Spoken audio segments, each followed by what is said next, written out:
You're listening to Best Forevers, a podcast for kindred spirits, a podcast that encourages you to love more on your friends and to further consider the issues that plague friendships.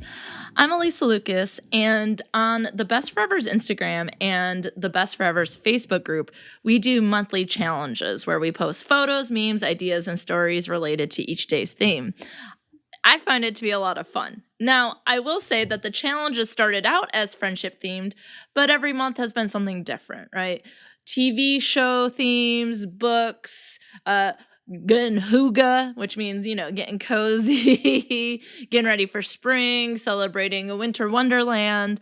And then this month, February 2021, we are participating in the kindness challenge. And I have to say that after doing this for, I want to say 14 months, this is the challenge that's made me think the most. And so today I'd like to talk a little bit about how we might be able to take on the challenge of being kinder every single day.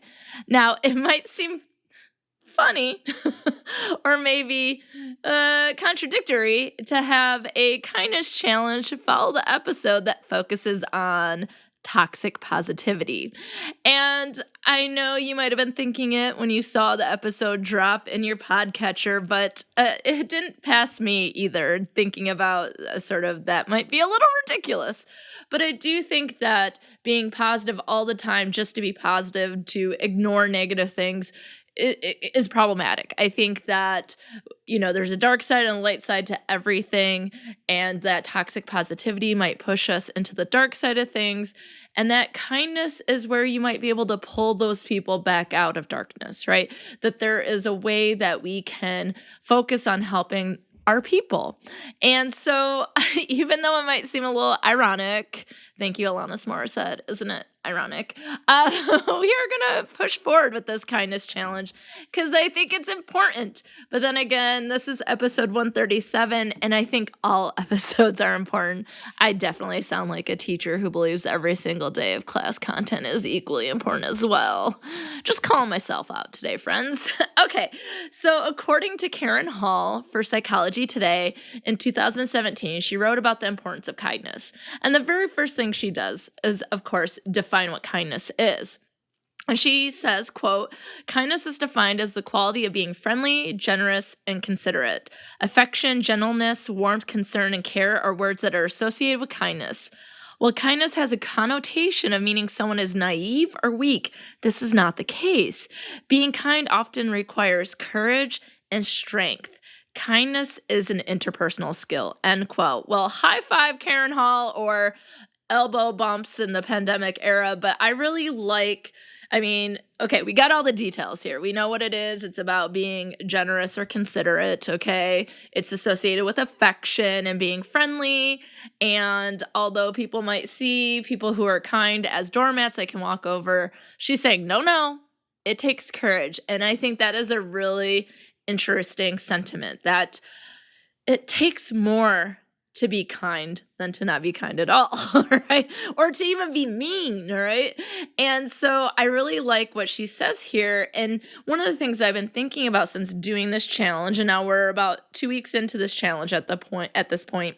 And I think one of the things that stands out to me is that we might believe that kindness is similar to something that we might do every day, and that's politeness. So is politeness and being kind the same thing? And I'm going to say, no. I'm going to say no. So what I did, because I like to write things down and I like to brainstorm, I basically did in sort of a pro-con fashion, but had one column be politeness and one column be kindness, and write down the thoughts that I had, but then add in some of the sources I had been reading and really help us see the difference between these two. So the first thing that I think of politeness, it's something that we do every day, okay? And I just mentioned that as I was setting up to do my column comparison. But what I mean by this is that we find ourselves doing this in a lot of different contexts every single day. It's one of those things where if you are in the office together now or pre-pandemic, and you walk down the hall and you're like, "Hey, how's it going? Good, how are you?" And it's something that I would describe as habitual. right? It's something that it's a habit. We automatically do it. Even if you could be having the worst day ever, it's like, how are you doing today, Alysa? I'm fine. How are you? Thanks for asking. And as I walk away, I'm like wiping my tears of pain and sadness because it's a crappy day, right? So I think there is this level of we feel like we have to do politeness, and that in some cases we talk about politeness in my lying and deception class, that in some ways it covers up what truly might be going on. But then again, Jim in accounting might not need to know what's going on a daily basis, right? Like he doesn't need to know. He doesn't have perhaps the right to know. And so is it, perfectly fine to say hi to him and ask how he's doing, maybe find a couple surface level topics to discuss? Yeah, that's great, right? But that isn't kindness, that's politeness. And so in this Medium article that you can find in show notes, I really liked this idea that they talked about politeness being defined by society. So it reflects etiquette and manners, being proper, right? This is like the expecting to say please and thank you, right? This is what we learn as kids. Do we learn more about politeness than maybe kindness? And so this story might be in, 17 different episodes, and I talk about it in all my classes, but whenever I talk about like the please and thank yous, I always reflect back on this amazing moment in Target several years ago. So I went into Target, and it was one of those times a year, maybe it was beginning to be warm, it's summer, etc. And there was a girl, I'm assuming toddler, maybe 3. I really don't know kids and sizes and months and years, to be perfectly honest. But she was so cute. She had shorts on and a top, but then she had these cute little flip-flops that for her 3-year-old, what I'm going with, self, had to have a little strap on the back so they didn't fall off, right? Because flip-flops are going to fall right off a 3-year-old. I can imagine that at the very least. But it had like little flowers on top where her toes were. And someone goes, I love your flip-flops. And she goes, you're welcome. So she was like maybe in the right lane, but not doing the right, she didn't have the right turn signal on, so to speak, right? She was doing politeness, but letting that person know, you're welcome. I'm glad I could be in your world. I'm glad you can enjoy my greatness.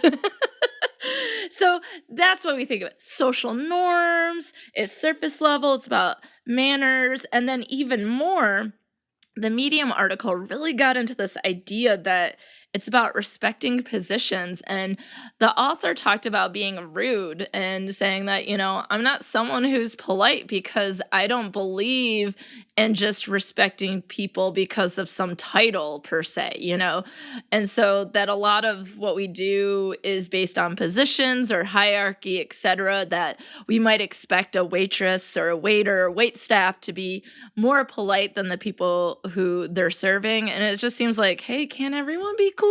Right? Let's all just be cool.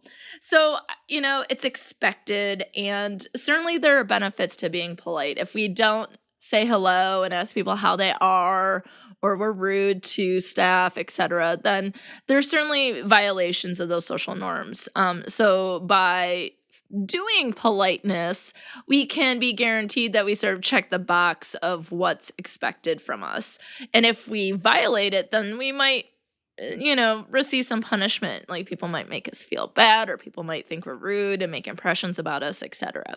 So that's what I have in the politeness column. And I certainly would love to hear any of your politeness stories, or how you might view politeness, if it's something that you would use synonymously with kindness, or if you see it differently. So if we move over into my kindness column, the first thing I wrote down after reading through some of the sources that I was looking up was certainly the one by Karen Hall.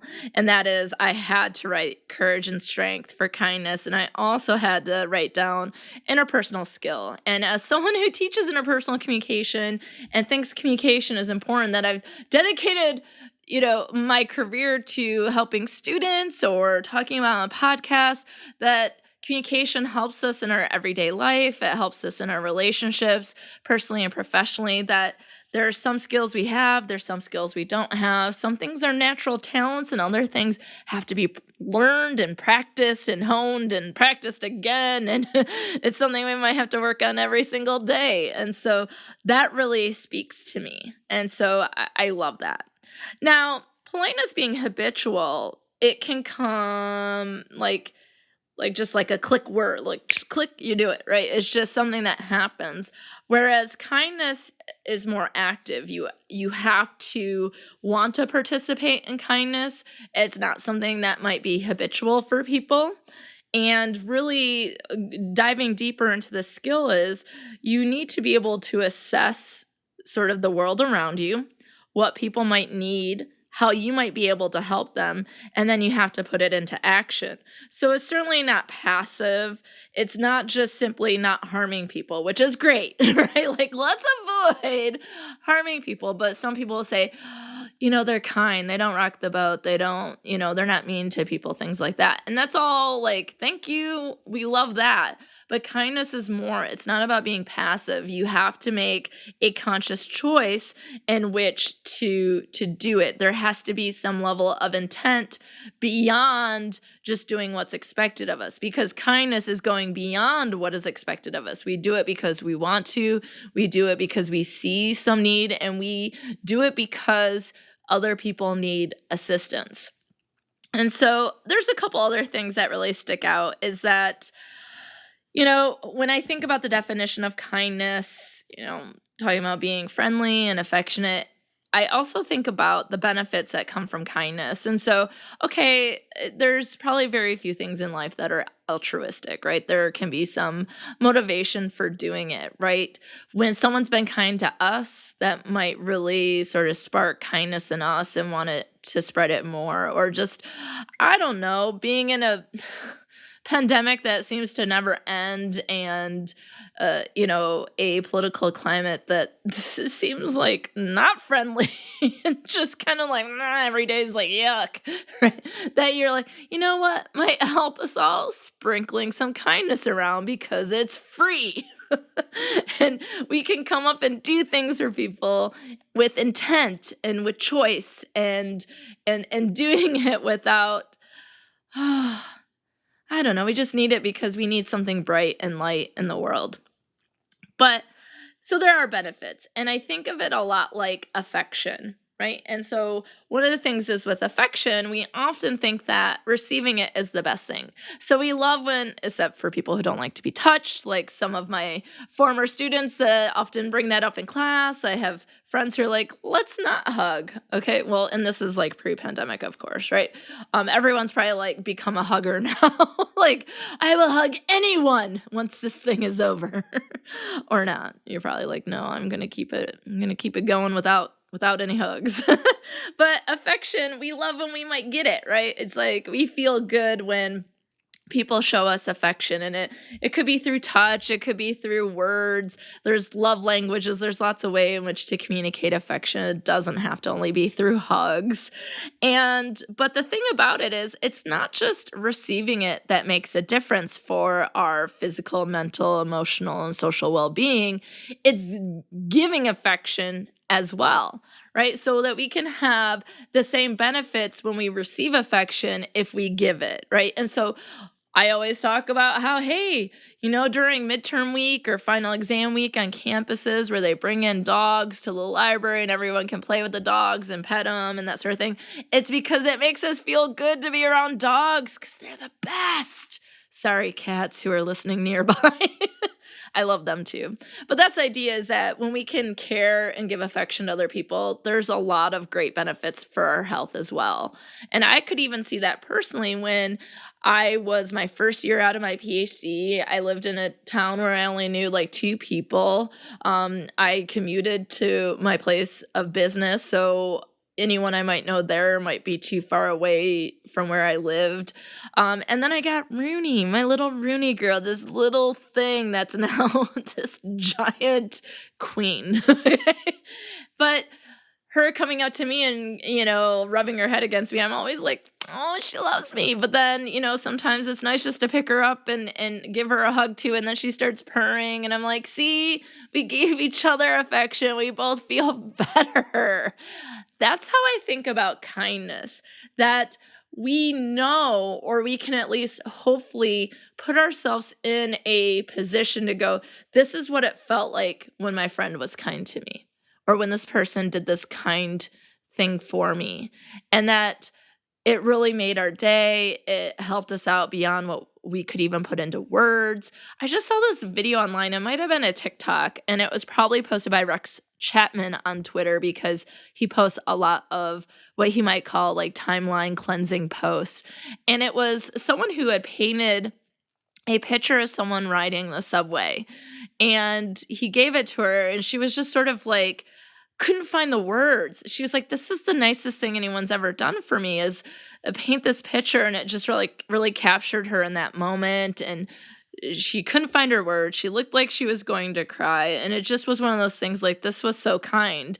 And a lot of times we say, let's spread that around. Kindness matters. Kindness is cool. Let's do this thing. And watching these videos of maybe being observers of kindness help us out even more than we can think. And so even if we get good feelings when people do things for us, or we get those good feelings because we watch someone being kind to another, then I think logically it would say that if we are then kind to other people, there are also benefits. So in the last year or so, where we are struggling with a global pandemic, economy issues, employment, I can't even list all the things that seem to be problematic or might bring us down on a daily basis. And so we definitely could pump some more energy and lightness and brightness in our life by being kinder to each other. What we would need to do, seeing the difference between politeness and kindness, is that we have to be more active about it. We have to choose it, and there has to be intent there. And one of the things that I particularly think is important also comes from the Medium article. And that is that kindness is tailored expression. Kindness is tailored expression. And this article comes from August 2020. And you can find it in my show notes if you'd like to read it. I thought it was a really nice article where it just sort of resonated in a lot of ways, that being polite is just doing what anyone can do or is expected to do in any given situation. Certainly we need to know the rules and the norms and the context, and unfortunately, like they mentioned in the Medium article, the hierarchy, etc. But with kindness, it's going, okay, I see you, I know you, and I can express to you kindness in a way that I know that you will appreciate, I know that you will benefit from, that I know could really help you out. And so going through these two things, that politeness is something we have to do, and it's manners, it's decorum. Kindness is, let me bring brightness into your world because I know you and your world, and I know that this thing, whatever it might be, words, a Big B is a local coffee place. A Big B chai latte, whatever people's coffee drink is for whatever local place that you are supporting during this difficult time, right? That it can be hard to be kind, though. And I think that's something that I was really thinking about, is that although we might be confused between politeness and kindness, I think between thinking and brainstorming and researching, I think that's a pretty good comparison column to really see the differences between the two. Now, when I mentioned politeness, I said, hey, tell me your stories of politeness or how you would define it.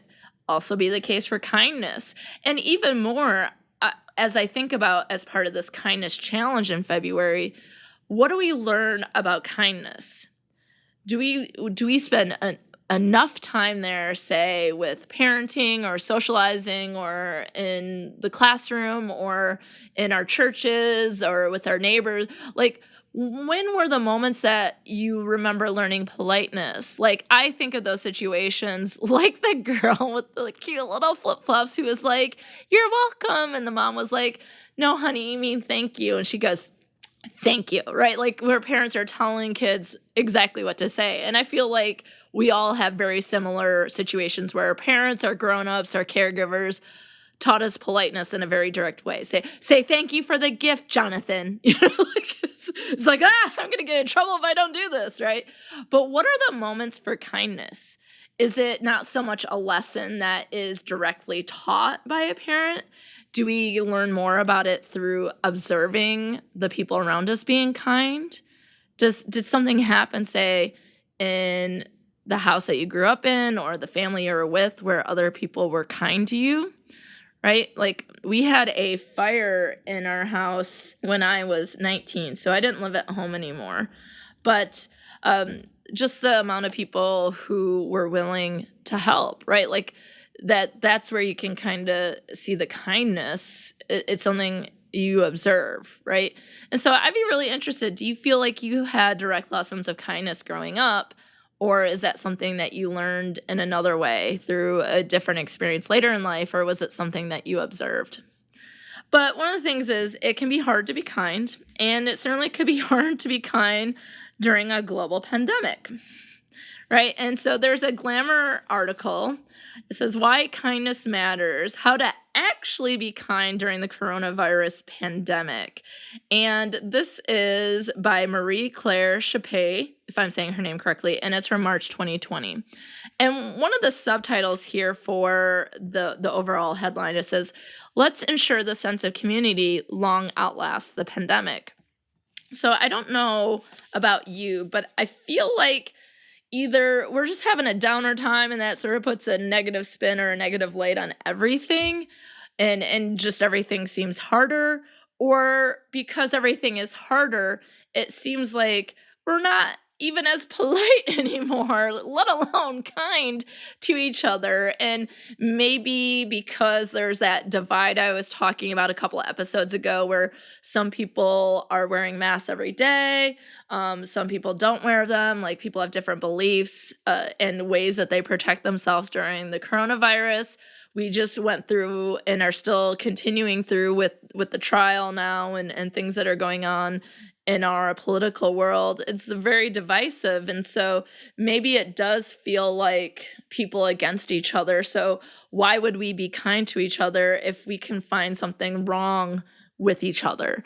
And so maybe this is the time where we need to be kinder. Like we need to think about it more because it seems like it might be something that's missing, right? Is that what we're missing, is kindness and even further empathy? And maybe empathy is how we get to kindness, that empathy, thinking about other people and really trying to understand their emotions, can help us find ways in which to assess what they need and do that tailored expression like that Medium article suggested. And so that's where I think the Glamour article comes in. It really talks about this idea of being kind in your community. And I think there's a couple ways to think about this. Like number one, I live in Mount Pleasant, Michigan. So Mount Pleasant is a community. I work at a university. That university is a community. And then I have friends and family across the globe and nation, and that can be my personal community. And so one of the things about being a member of each of those, what I'll call three communities, my city, my university, and then my people, right? I'll just describe that community as my people. That in each of those situations, because I'm an active member of each of those communities, I mean, I'm not active because I don't have kids and so I'm not on PTA and, you know, all that kind of stuff in this town. But I try to pay attention to what's going on in the news, and I, frequent the local stores and try to support local businesses and restaurants, and I just try to know what's going on. But like involved sounds like I'm on like a member of Chamber of Commerce or I'm like a city official, and I am not. But I am familiar with Mount Pleasant after being here for many years, that I'm familiar with my university after being there for many years. And then obviously the varying levels of knowing my people helps me understand that community, which allows me to be courageous. And maybe the courage isn't so hard when you really understand the community you're a part of. And that what that means is that it's a lot easier to be kind.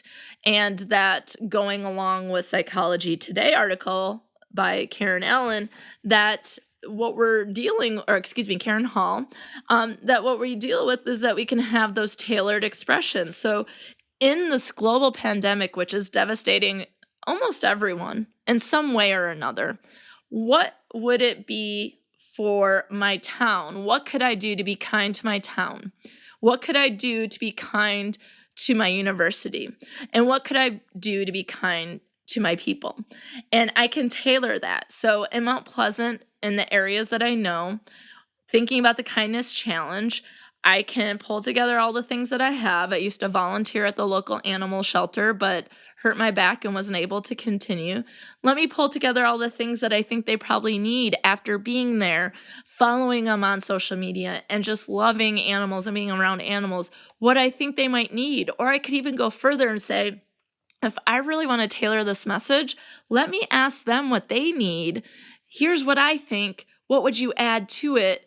And then pull those things together and then donate them. That is being kind to the community.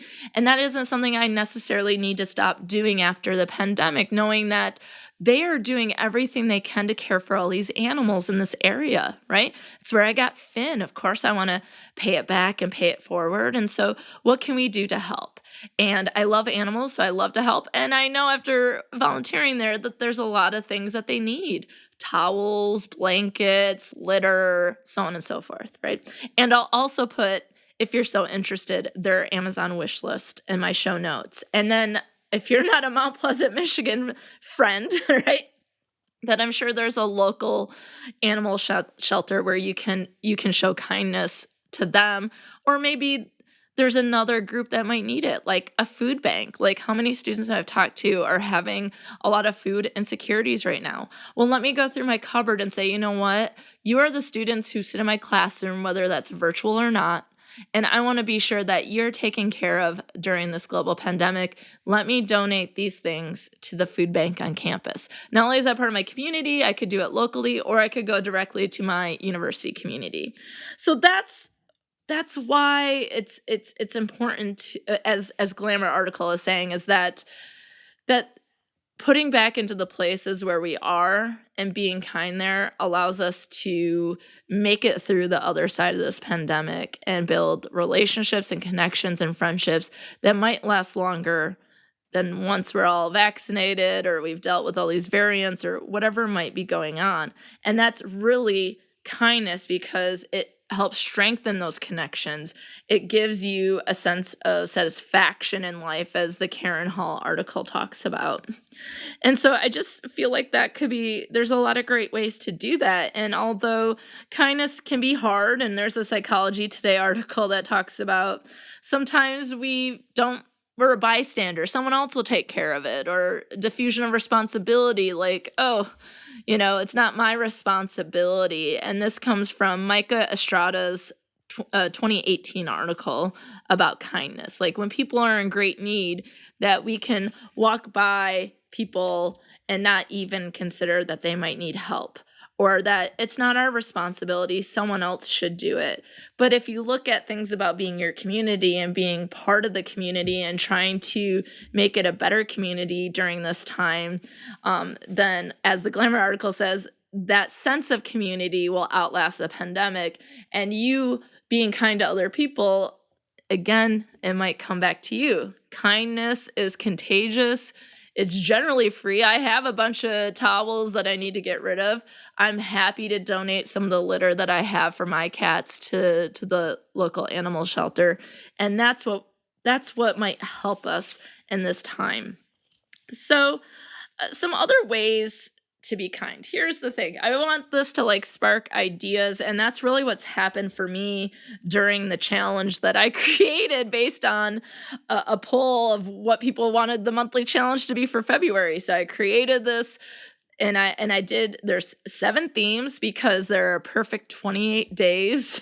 Monday is the 1st, 28th is the last day of the month, which is a Sunday. It's a perfect month, right? So I have 7 themes and each day has different things that you do. So Mondays are community. So that's like donating things, so that might be one option for community. Tuesdays are earth. So thinking about recycling, and thinking about just the general community around us, right? Wednesdays are caring words. So what can we do in which to consciously make a choice to let people know that we care about them, or to thank them and show them that we're grateful, or to encourage their hard work, or to give them some hope during dark times. Thursdays are online, and those days of kindness focus on things that we can do through the internet and social media. And although we can hide behind screens, there might also be more conscious choices that we can make in ways to be kind online, like supporting our friends online and sharing. Every Tuesday, my best friend Kate has the comic Unicorn Stories, which her and her daughter do together, and they come out on Tuesday. So every Tuesday, I'm like, I get to brag about my friend, right? But so, okay, Thursday's online day, but I personally move it to Tuesday for Kate. You can do whatever you want, right? This is what I created, right? Fridays are for connection. So how can we make bonds, strengthen our bonds, etc. Saturdays are for friends. So getting into that community of people, specifically being like, how can I help you? And if you know that your friends are kind, you can also ask for kindness, right? And that might be something that we need to do in a pandemic, is realize that not only do people need us to be kind to them, we need people to be kind to us. We could be giving each other a lot more grace. And then on Sundays, I chose animals because I see animals as my friends. And so I am now working on adopting an animal through Cincinnati Zoo. Obviously, I've adopted all of my pets that I have at home. And I believe the top 3 animals are red panda, penguins, and the sea otter. So you have to tell me which animal I should adopt from the Cincinnati Zoo. Doesn't mean like the otter's coming home with me, right? It means, hey, Cincinnati Zoo, a zoo that I love. I love Fiona the hippo, as you might know. That zoos in general, the ones that focus on conservation, preservation, I think are really important, and they are suffering during the pandemic. So this is a way for me to say, you know what, I appreciate all the things that you do, Cincinnati Zoo, and appreciate how you take care of these animals. And so let me help you do that. So you got to let me know what animal I should adopt. And right now, like I said, red panda, the otter, or penguins. And so you can tweet me, Facebook me, email me at bestforeverspod@gmail.com and let me know. So I have these 7 themes, and then each of the days I do different smaller tasks that you can reflect on, times that someone's done that for you, or you've done it for someone, or thinking of ways to ignite new actions that you can do. And so there's 4 tasks for each theme, and you can follow me on Best Forever's Pod on Instagram to see what those are, and then what I've done for that task the next day. And you can tag me in it, Best Forever's Pod. You can also use the hashtag Best Forever's Challenge. Love to do that. Love to share those in my stories. And you can also join the Best Forever's Pod Facebook group, which I think is a lot of fun, but we do those every day. We have threads about it. We post articles and memes and all sorts of good things. And I think that's just overall a good, maybe we could add a 4th community, my online community. So what are some other ways to ignite kindness? And so one of the things might be, how can we help our community? And so is there a way to assess it, do some research, ask some people what the community might need, what your work community might need, your online community, your parent group community, the school community, your people? What do people need? And what can you do for them? Because like I said before, the pandemic is really difficult and we need a lot more kindness than we do politeness. So, friends, let's think about this. I'm challenging you to think about it. I'm challenging you to think about politeness versus kindness, ways in which you learned about kindness, to reflect on that, to think about ways in which people were kind to you and when you've been kind to others, and how you might be able to spark more kindness in whatever communities you believe you're a member. And so I'll say until next time, friends, get to kindness and tell me all about it, because without our friends, who would we be? Thanks for listening to Best Forevers. If you like what you hear, be sure to subscribe, rate, review, and of course, share with a friend. Please be sure to follow Best Forevers on Facebook, Twitter, and Instagram at Best Forevers Pod, and I'm at Dr. Alysa Lucas on Twitter. You can always find the podcast webpage for more information at bestforeverspod.com, and share your stories of friendship by emailing me at bestforeverspod@gmail.com. And if you'd like to support the movement to love on our friends more, check out the podcast on patreon.com/bestforeverspod. Now, friends, check out this recommended podcast that you must get in your ear holes immediately.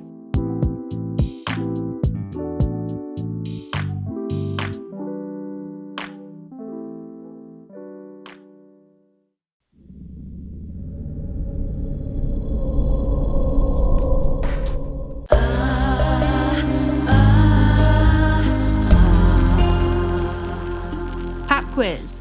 What do America's first serial killer, a crime-solving parrot, Jimmy Hoffa, and yours truly have in common? We each honed our craft in the great state of Michigan. I'm Jen Carpenter, the host of So Dead, a true crime podcast where I take the cases I cover seriously. Myself? Not so much. If you want to take a deep dive into cases you've never heard before, I'm your girl. Just call me Scuba Jen. No, definitely don't do that. New episodes of So Dead are released on True Crime Tuesdays, and you can find me wherever you get your podcasts. I'll be waiting. So dead, so dead. So